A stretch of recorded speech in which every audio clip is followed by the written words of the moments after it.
এই শোনো, হুম? দেখতে দেখতে তো গরম চলেই আসলো।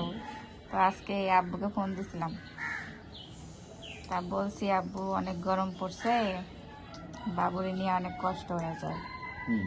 তো তো তারপর আব্বু বললো যে একটা এসি দিবে।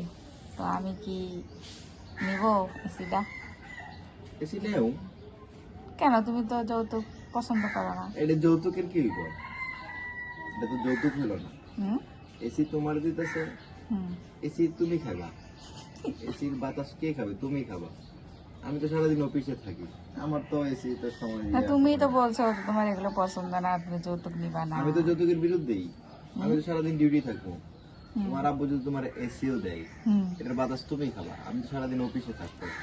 আদারওয়াইজ দেখো, এসি চার যে তোমার আব্বু যদি একটা ফ্ল্যাট দেয় তোমার, হুম ঠিক আছে, এই ফ্ল্যাটে কে থাকবে? তুমি থাকবে। আমি তো সারাদিন অবশ্যই আমি অফিসে, থাকবো।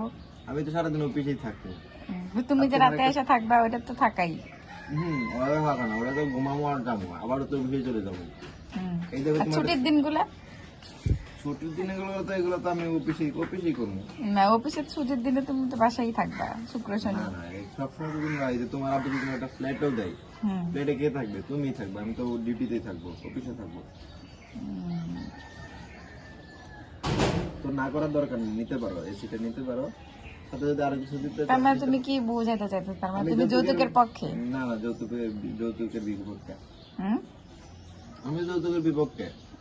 And তার মেয়ের যদি সে ভালোবাসে দিতে চায়, দেখ, জিনিসটা তো তার মেয়ে ইউজ করবে, আমি তো করবো না। আচ্ছা ঠিক আছে, তাহলে নিয়ে নেই নাকি? হ্যাঁ নেও। আমি আবার যৌতুকের বিরুদ্ধে। আহ, যৌতুক